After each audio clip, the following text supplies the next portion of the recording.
Happy New Year, everyone, and welcome to the Happiness Journey with Dr. Dan podcast, where every journey is worth living. My name is Dr. Dan, and I'm your host for today's episode. I'm a bilingual neurolinguistic programming and cognitive behavior psychotherapist specializing in anger management issues, both court-appointed and private, marriage counseling using the EFT method, dissociative disorders, narcissistic personality disorders, depression, anxiety, dream analysis, and also provide life, business, and retirement coaching support. I provide individual one-on-one session in both French or English, and also do group settings. If you need any assistance, reach out to DMV Therapy and Coaching Services at 301-325-1550. And our website can be found at lifecoachdanamzalak.com. Today, I'm very excited to have for our third episode of season 14, a very special guest and happiness advocate expert, Matt Zemon. And just like every of my past episode, I will leave it up to the guests to properly introduce themselves, as no one can do a better job. Matt, the floor is yours. Dan, I appreciate that. Thank you for having me on today. I'm looking forward to having this discussion, and I appreciate what you do with your happiness journey. It's exciting. Thank you very much. So, what made you become a happiness advocate, especially something that you and we have so much passion for? So much. So there's a couple different things. On I have a nonprofit I'm involved with called Take 2 Minutes. Mhm. And a good friend of mine had started sending text messages to his son to give him encouragement, to try to turn his mind towards the positive. And it went from some messages to his son, to his son's friends, to growing from there. And I wanted to get involved with him to help bring his service out to more people with evidence-based activities. So that led to Take 2 Minutes.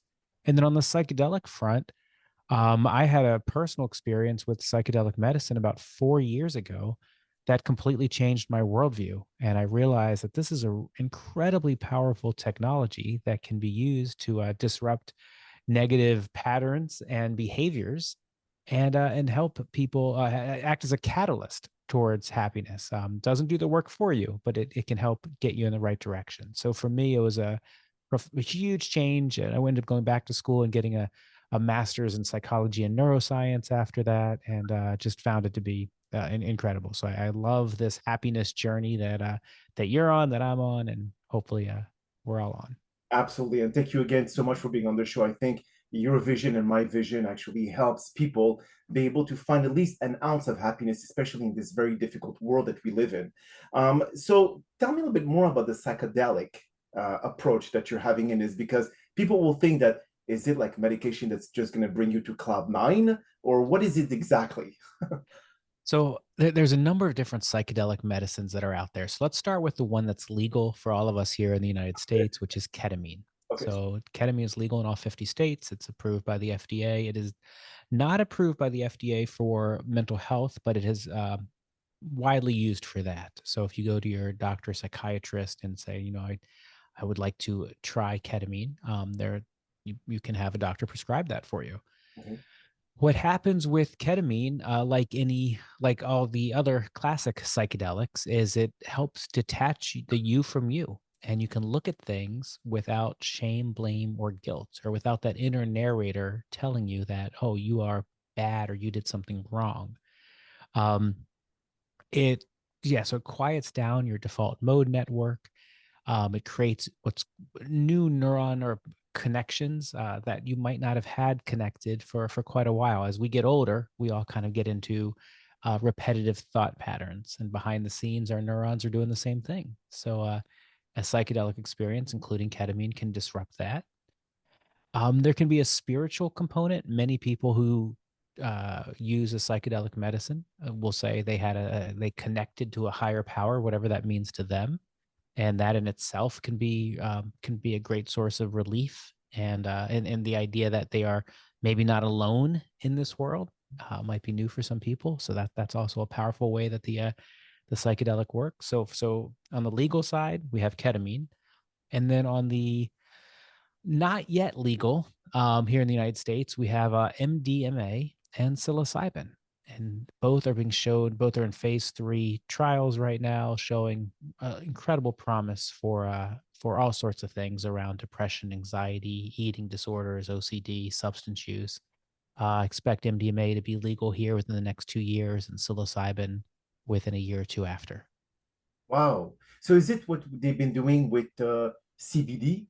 with cannabis making it legal. So do you think that the MDMA will become like a part of a supplement versus a medication that needs to be prescribed?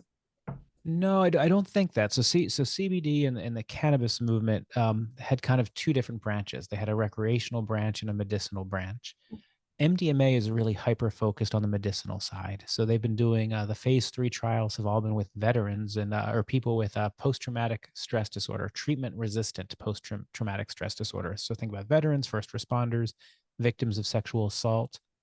What's incredible that the data shows is with just 3 treatments of MDMA, these people who were completely treatment resistant to everything else, 67% no longer qualified as having PTSD. It's Wow. a huge number. So yeah, that the FDA gave them breakthrough therapy designation. The second part of the phase 3 trial just finished, and while the actual data itself has not been released yet, they did say it reached statistical relevance or significance. So that's really exciting. Psilocybin is another word for that is magic mushrooms, and we're seeing really incredible results with people with terminal illnesses. And unlike an antidepressant, the where you have to take it for 6 to 14 weeks to find out if it even works for you, where you're going to have a many people have very high side effect profiles with antidepressants. And then if it doesn't work, you've got to go try something else. And in upwards of 40% of the population, they just don't work, period. Psilocybin is showing to work, showing really high efficacy. So what happens if with these terminal patients in these studies is in hours, not weeks or months, they're getting relief from depression and anxiety. They're finding that happiness again. They're seeing potential that there might be something else out there. They're feeling more connected to their families. It's really powerful. And again, the FDA gave psilocybin breakthrough therapy designation as well. So on our quest for happiness, these are two very promising medicines that are around the corner for us here in the States, where we don't have to travel to another country or go to an underground provider to partake in. So what would it take around 2 years to be able to release something that they know already works? Why is it just mostly political? Is it mostly like pharmaceutical company that could not provide that supplement or that medicine that quickly? What is the holdback? Yeah, I appreciate that question, Dr. Dan. I mean, the process to get a medicine approved in the States is it's a long and expensive process. For example, MDMA, Rick Doblin and the Multidisciplinary Association of Psychedelic Studies started this process in the 80s. They've raised well over $150 million to go through this process of getting MDMA legalized or re-legalized, I should say. It was legal. Um, and it's a massive process. Same with psilocybin. What I think is happening is it's challenging for it has been historically challenging for pharmaceutical companies to say, well, how do we make money on this? Yeah. If psilocybin's found in nature, how do we make sure our psilocybin and our processes or ways are profitable? And therefore, it's been hard to get the research dollars put in. Um, but yeah, it's and even now when we have all this data in front of us, it's saying like this is really incredible. We have millions of people living with PTSD who could help. We're still another 2 years away from this process. So it's a frustrating part with the medical model. There's a decriminalization model where we're seeing that across the country with chapters of what's called Decrim Nature, Okay. and they're out there saying we don't want to wait for medical. Nature shouldn't be illegal, period. And they're asking the voters to vote and say make this decriminalized. So that's the lowest part of law enforcement that individuals have the right. Colorado is probably the latest success story where they just passed a ballot initiative for the state to decriminalize 5 psychedelic medicines and then create a framework for a medical model. Oregon did that a couple of years ago. And then we're seeing multiple cities, Washington, D.C., Ann Arbor, Santa Cruz, just to name a few, doing similar efforts. But I caught something that you said, which is not really reinserting to the market. So it was legal before it was taken out, and now they're going to bring it back in. So what was the reason it was taken out in the first place? Yeah, so if we have to go kind of back to the Nixon administration, Okay. And we had at that time we had a pretty big anti-war left movement, and we had a lot of activity in the Black community around civil rights. And the Nixon administration chose drugs as a way to infiltrate both groups. So they passed what was called the Controlled Substances Act of 1970, and then used that as a way to crack down. And we saw incarceration go on a massive upswing. For Okay. any of us born kind of 1971 and later, all we've known is prohibition. So when we didn't think about it that way, though, when we were watching the Just Say No commercials in the 80s and watching the egg in the frying pan, we just thought that was our government telling us, wow, be careful. Like these drugs are bad. There's no medicinal use. They're going to fry our brains. It never occurred to us that that this was propaganda, or that this wasn't based on science. It didn't occur to me. I bought into it. I was not a drug user at all. But turns out none of that was really based on science. There's a lot of, when you look at how drugs are scheduled, when we look at things like alcohol and the Mhm. danger to self and the danger to others that this very legal, widely available drug is, compared to mushrooms, which has no lethal dose. It's a night and day comparison. So is that where they came from, the the commercial with the egg in a frying pan? It was psychedelic mostly, or it was just a typical cocaine or heroin or any other of those drugs? I think it was everything at the time. It was just say no to drugs, period. And at least in where I grew up, it was all drugs. They didn't tell us that, well, there are some drugs that are way worse than other drugs. It was all drugs are bad, all drugs can't help you. And it's really hard to combat 50 years of propaganda and tell people like, whoa, whoa, whoa, no, no one gets addicted to mushrooms. It doesn't happen. No one's brain is fried. No one dies. Um, yeah, it's hard to combat that 50 years of false learning. So now why does science get involved? I mean, the medical community, now that they see some kind of benefit, like for example, marijuana, they will help with those who have cataracts and other, other illnesses and all. So now if they insert psychedelic medicine into the equation, and for people to be able to, or doctors to be able to prescribe it, um, they don't know the long-term effect here, Matt. I mean, when we're talking about usage, and again, people overuse whatever drug they're in, especially that's why they stopped the opioids epidemic that happened, and now the doctors do not prescribe any more opioid medication, Vicodin, oxytocin, and all. So why do you feel this will be different? So interestingly, there are long-term studies. They're just on illegal use. But millions of people have chosen to use psychedelic medicine for a long time. Um, and they're continuing to study what is the long-term effect. There Okay. are over 300 academic institutions either studying psychedelics or psychedelic centers today. So that's a lot. And these are not kind of fly-by-night universities. We're talking about Johns Hopkins, University of California, San Francisco, There's more. Yale, um, University of Alabama, University of Wisconsin, Madison. Here where I live, University of North Carolina received a $27 million grant from the Department of Defense to uh, study removing the hallucinogenic property from psychedelic compounds, and then Duke had announced a psychedelic center. So I mean, it's the science is catching up, Mhm. and I think I think people need to or really should, as you any relationship with a drug, um, people should understand what they're getting involved with, whether that's caffeine or Yes. alcohol or tobacco or a psychedelic medicine. And the difference between medicine and poison is dose. So Yes.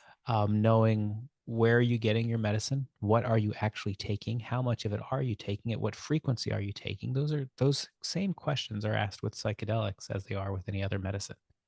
But as people are pursuing um, happiness, as what we're talking about here in this podcast, this is there is an opportunity here to use this technology to potentially unlock people in a way that other technologies might not have before this. But then if you look if you look at the concept of happiness, happiness is not a destination, it's a journey. That's what we call this show, the happiness journey. So if people use psychedelic, would that, and then the effect of it diminishes, and they're going to feel again depressed. So this is just basically a band-aid. It's not really like curing the actual depression. I mean, so they're going to constantly have to be on that psychedelic medication to be able to always sustain that high or that so-called happiness. Is it something that they could sustain for life? So I see what you're saying with that. So we all are kind of used to the antidepressant model, which is I'm having depression or experiencing depression or anxiety. Give me some medicine. I'm going to take it every day, and the medicine is going to numb the pain. With the psychedelics, I wouldn't think of it that way. Think of psychedelics more as a catalyst for change. So on one day, you're going to take a psychedelic medicine. So if you do ketamine, it'd be maybe 6 times within 6 weeks. You're gonna use this medicine. If it's something else, maybe you just do it once or twice. Um, but you take this medicine, and in many cases, for whatever reason, your brain starts to get rewired, um, and you start to see things in a different way. And just that, whether it's 1 hour with ketamine or 6 hours or 8 hours with psilocybin, just that single experience can help many people start a new direction.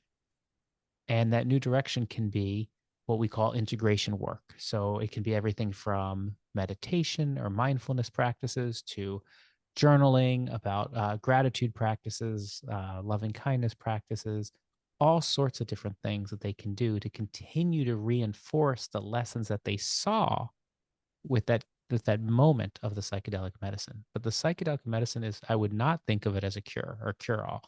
It's a catalyst for change, and then the real work actually starts after the psychedelic medicine experience is over. So would you say Um, it's like the movie Fast and Furious when they connect the nitro pumps into the car, when they give that boost, that is the boost that gives them to be able to win. But after that, when that boost is over, are they going to be sustaining that effort or that change that they want to be able to accomplish different goals in their lives? Yep. And that's the big question. And the hope is that the psychedelic experience, depending on which medicine you choose and how you take it, gives you enough of a kickstart that it's like, oh, okay, I do want to make change in my life. I can see where to make the change. I have the motivation to make the change, and I can go and do it. And then maybe don't ever need to take a psychedelic medicine again, or maybe every once in a while you do this. I think there's one other piece I want to add in here, which is a spiritual component. For many people, when they have a psychedelic experience, they're going to say, I connected with something bigger than myself, Okay. whatever that is for them.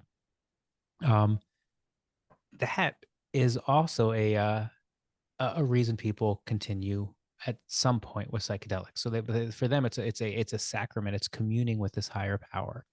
So Okay. maybe they say once a quarter, once a year, once every 5 years, once every 10 years, I want to have that communion with my higher power. And that's part of my happiness journey. Okay. There are I think that's an interesting additional component in addition to the biochemical social components of the psychedelic.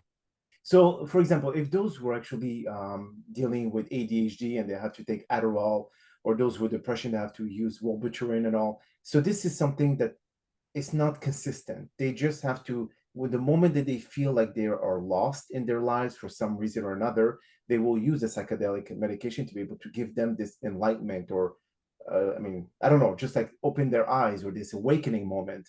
But then after that, don't most people love to be in that situation for the moment to be able to start making a massive change in their life? So they would want to go back into that feeling, which will create some kind of addiction to it.